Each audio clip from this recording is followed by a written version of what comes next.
po mga kababayan, ma'am sir, this is Jam the Filipino channel, ang inyong pong lingkod.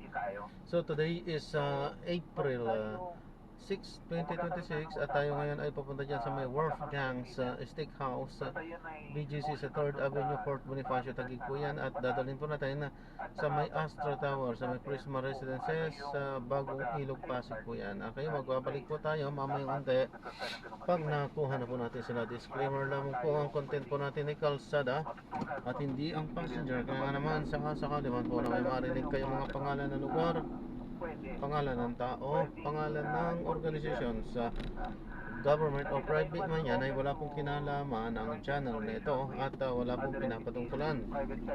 Lahat po ng pinag-uusapan dito ay pawang dito lamang po yan sa loob at wala pong pinapatungkulan sa labas. Okay po, magbabalik po tayo mamayang unti pag nakuha na po natin sila. So, technically, kung dahil nasusunod, despite that, gusto pa rin ng mas marami eh. So, parang, hindi mo talaga sila masatisfy and then, sa huli, kala mo tapos na yung usapan, biglang may dadagdag sila para makuha nila yung gusto nila. Eh, yun yung problema eh. Kaya sa akin, dapat matutuloy tayo doon na next time na makipag-usap tayo sa kanila ng joint exploration development, whatever it is, eh, makita natin na alam na namin yung style nyo. Hindi talaga uubra yan. Bulok na yung style nyo. Last minute papaguhin para lang mag-agree. Ang importante, dapat talaga stick to our guns tayo na should be in accordance with our laws. ang mahalaga dyan, Attorney Jay, siguraduhin natin na kung tayo papasok sa isang joint exploration, hindi tayo yung bihado. Dapat Opo, tama po yan. Sige po, marami pong salamat, Attorney Jay. Attorney Jay, thank you. Welcome po. Yan po si Attorney Jay Batong Bakal, ang Director po ng UP Institute for Maritime Affairs and Law of the Sea. Hoy, ang oras, 5 minuto bago mag alas 5 ng hapon. Oras sa sa inyo ng Playtime Entertainment. Born for Happiness.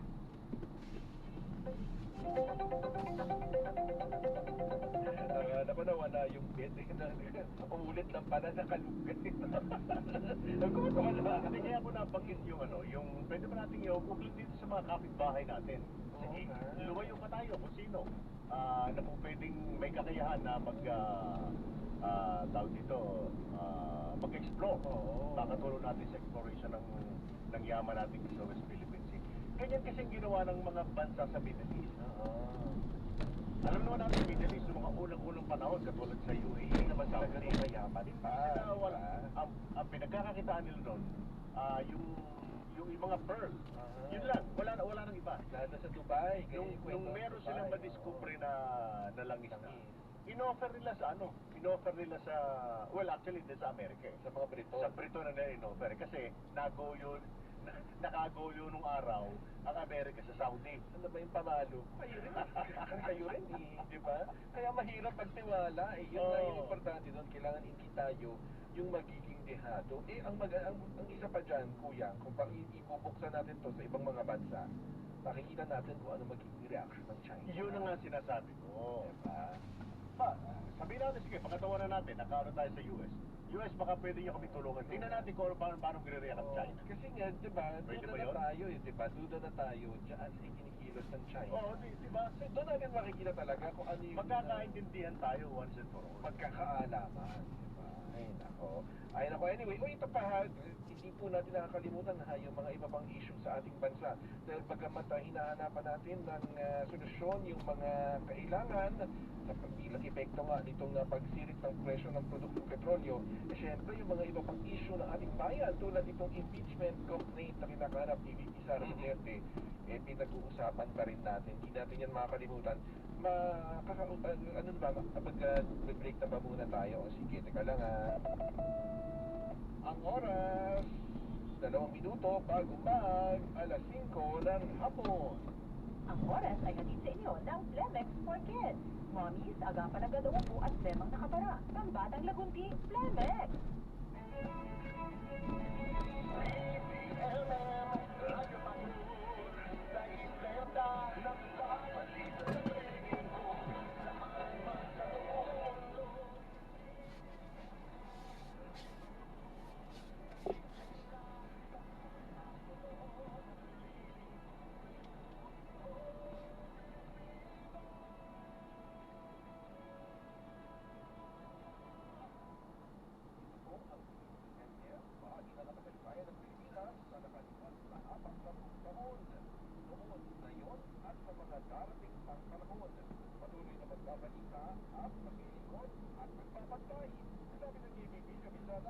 Kapler sa Pilipinas. Ang oras na dito mabagmag, alas 5 ng hapon. Basta AM, TCMN. Ang programa ito ay hatid sa inyo ng Flemex for Kids. Mommies, agapan ng galoobo at lemang nakabara. Pangbatang lagundi, Flemex.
Duterte. Makakausap natin ang chairperson po ng House Committee on Public Accounts at miyembro rin po ng House Committee on Justice, si Bicol Caro Fortress Representative Terry Redon. Magandang hapon po, Kong Terry.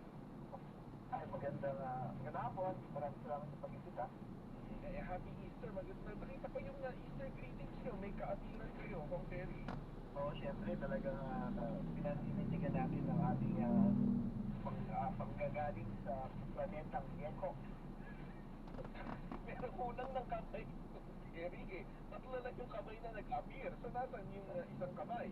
Kasi ito nakatago yun para susunod na Easter makikita nyo. Natatakot yung mata ni Kobe. Nalatak niya yung kamay ko. Live action yan, di nyo ba alam? Ay, no, Kobe. Hindi yata napanood niya. Ay, mapadala ko yung link. Tawa ko ng tawa kanina eh. Nung napanood ko. Anyway, kamusta ang Semana Santa, Konteri, at ang susunod na mangyayari dun sa Kamara, particular sa House Committee on Justice, yung pagpapatuloy ng pagdinig ng House Committee on Justice kaugnay nga sa impeachment complaints ni VP Sara Duterte. Ano po ba yung inaasahan natin? Lalo na kanina, ngayong hapon, nagpa-unlak ng press conference si Ombudsman Remulla at sinasabi nga niya na tatalima ang ombudsman doon sa paglalabas ng Statement of Assets Liabilities Network ni VP Sara Duterte. So tuloy-tuloy na po na talagang makakalga na finally yung salve ni VP Sara. Actually, ngayong araw po na yung sa ibang mga sampina ay nilalabas na ko, no? So, nakita na ko natin yung kung sampina sa ombudsman para na makita po yung talye ni Vice President Sara Duterte.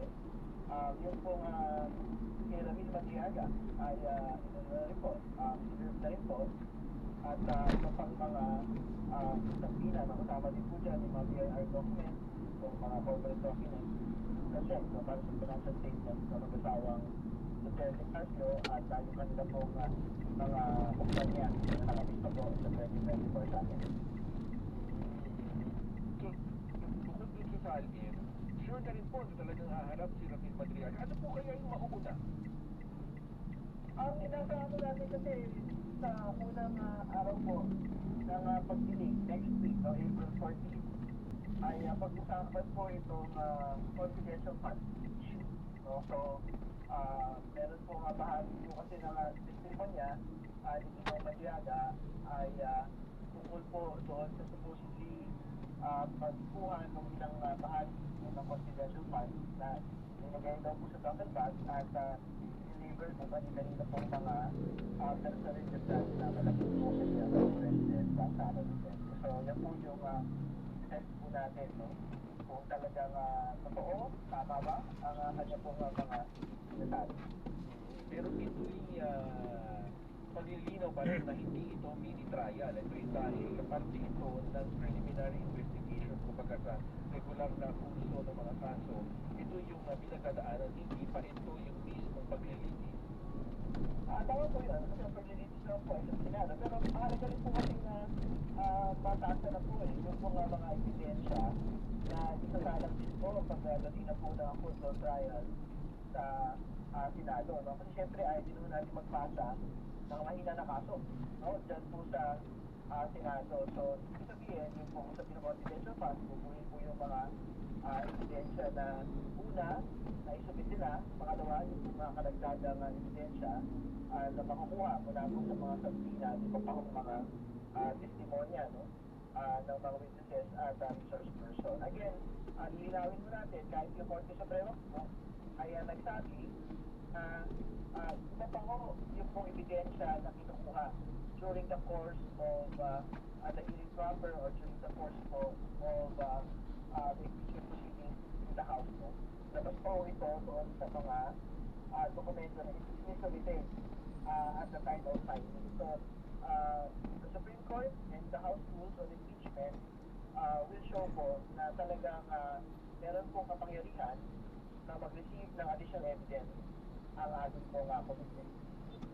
Terry pa, educate nga kami. After nitong ginagawang hearing na yon sa Committee on Justice, once na mapagbotohan na ito, dadaan pa ba ulit ito sa plenary? Tama po. So, magkakaroon po ng botohan muna sa komite. Pagkatapos po ng botohan sa komite, ay magkakaroon po ng botohan sa plenaryo. Ang required na number po para po tumadun at tumawid, no? Punta ang Senado ay 1/3 po ng lahat ng mga miyembro ng Kamara. So, mga 150 votes po ang requirement para po magkaroon ng transmittal to the Senate. Hindi naman siguro masasayang yung pinaghirapan niya sa komite kung sakasakaling hindi natin alam kasi kung ano magiging kahinat na ng labanan pagdating ng plenary, di ba, Kong Terry? Well, syempre, sabagay po yung pagkakaroon po ng boto, no? Pero at least naman po, talaga nakafocus po ang komite doon sa paglalatan po talaga ng mga piece by piece na mga ebidensya, no? Kasi nga, ang sinasabi din yung mismo ng Korte Suprema, yung pong proseso ng pagdaan sa House Committee on Justice ay proseso po talaga ng pag-check kung alin ba talaga yung mga matitibay na ebidensya, pagsusuri ng mga mahihinang ebidensya at na dapat ay tamang mga ebidensya. Pagka po naging article sa impeachment, ito po nga makomplete po na ito at papasa na po sa Senado. Kasi halimbawa, kung halimbawa malaki naman kung paano talaga yung kinikita ng ating pong pangalawang Pangulo at nailagay niyo ho yun na correctly talaga pong sabi, wala naman tayo pag-usapan sa isapin po na unexplained kasi ipapaliwanag naman pala yung kanya pong kayamanan. For as long as yung pong ganyang kayamanan ay naitala rin po sa kanya pong statement of assets liabilities network. Sa ngayon ba, hindi na muna ninyo binibigyan ng bigat yung petition na dinala last week sa Supreme Court kaya pupulito sila Tulio?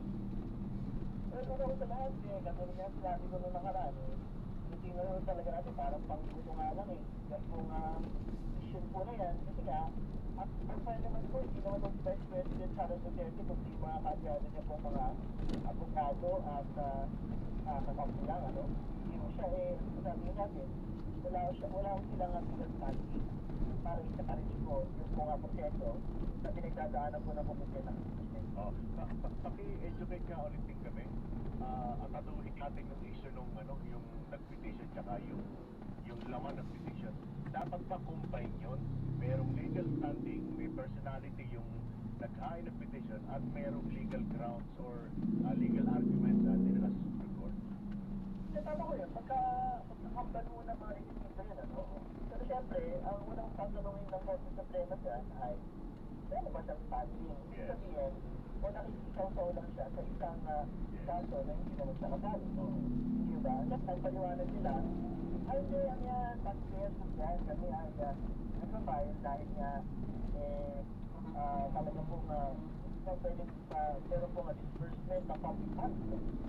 Sa ganito pong mga bagay na ito, katulad ng institution. Pero sabi po tayo, constitutional issue yung interest, no yan ang sapin ng pag-alit ng Korte ng Bayan. Pwede na ko ang taxpayers yung pagkaho, kung ang bayan natin nag-usapan.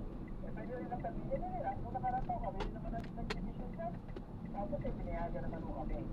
Ang ano nung pag-petition, ano ko, pinayagan natin sila, kaya Vice President Sara Duterte ay nag-file din po.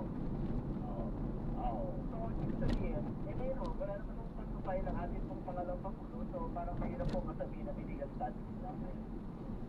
Siyempre, paano natin ipapaliwanag sa mga kababayan na medyo hindi ganun kalalim yung pagkakaintindi sa batas. Lalo na sabihin na, kita nyo, ngayon lang sila naglalabas ng sabina, ngayon lang sila kumukuha ng ebidensya. Kung wala talagang ebidensya, laban kay VP Sara Duterte, paano natin ipapaliwanag sa mga kababayan natin yung ganyan na Rogelio? Well, nagsabi lang naman mo ng ganyan yung kung kakakampi na ating pong pangalawang pangulo. Pero alam po ninyo, katulad na sinabi ko, meron pong kapangyarihan ang komite na kumuha po ng mga dagdag na mga ebidensya. Sinasabi ko nila mission expedition, pagka wala kahit anong ebidensya na isabit. Pero ano ba, sa confidential fund, meron naman ang power reports na paggagamitan. So sabihin po ng mga test laban sa Pangulo, meron naman po nakita tayong video talaga kung saan nagbabanta siya laban sa ating pong Pangulo. Nailabas din yung or infrastructure ng ano nga naman. Dahil sa balita kumpirmado sigurado mula sa Malacanang, Radyo Patrol, Pamela Vasquez, Pam. Yes, Julio Adrando ng mga Enforcement Officer Undersecretary Del Castro ang panawagan ni Senador Amy Marcos na ilabas sa buong rekomendasyon ng ICI sa Ombudsman ng Department of Justice tungkol sa mga sampung sa flood control scandal. Sa pulong balitaan, Del Castro na dapat ang senadora sa paglaban niya kontra ang katiwalian. Dagdag pa ang niya, dapat itigal ang kasulukuyang administrasyon ng kanyang pinupunan, kundi maging ang nakaraang administrasyon dahil noon pa 2020 ay mayroon na umanong food project, pero wala namang nangyari balang wagang investigasyon. Sino ba ang nagsuda? Sino ba ang suda? At tanong natin, hindi ba ang Pangulong Marcos lamang? 2025 ang siyang nagtutos na imbestigahan ang kalat na ito na mukhang laban ng na nakarang administrasyon. Nasa kamay niya ng POC at Ombudsman ng bansa kung sasabunin ko ang lahat o mga dokumento para makita ng taong bayan. Yan ang balitang kumpirmado. Sigurado, ito ang Radyo Patrol. Amin na Vasquez, PBBMS. Salamat, Pam. Dito yan, no? May nangyari, nakareport sa kalat sa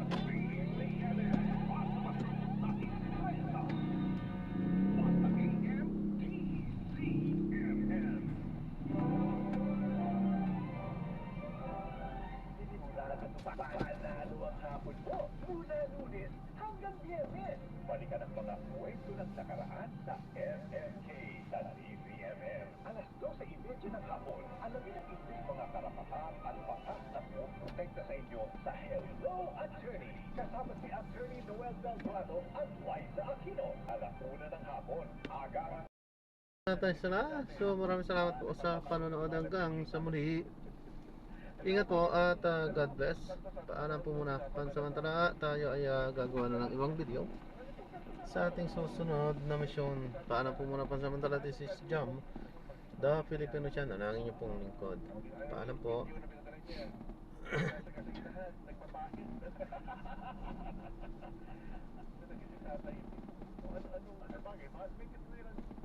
Talagang kahit ka nang umusang buhol, ano pa rin. Nila kayo mga ganyan humor, ganyan din yung mga minsan nakikita ko natin nakikikain ka. Ay, nakita ko sa Bernie Santo, may tungkol sa Binondo. Sino? Si Calvas. Ang lima. Akala ko magkakapagkalipot naman na. Kaya lang, kaya kunwari nag-iisa ka lang, pero, extraordinary lima. Pag-usabi natin si Attorney Jeff Valdez, isa pong public interest lawyer. Ikamustahin na natin ang mga binubuhin ng kanyang mga Twitter. Magandang hapon, Attorney Jeff. Hi, good afternoon, Sir Willie and Sir Dondro.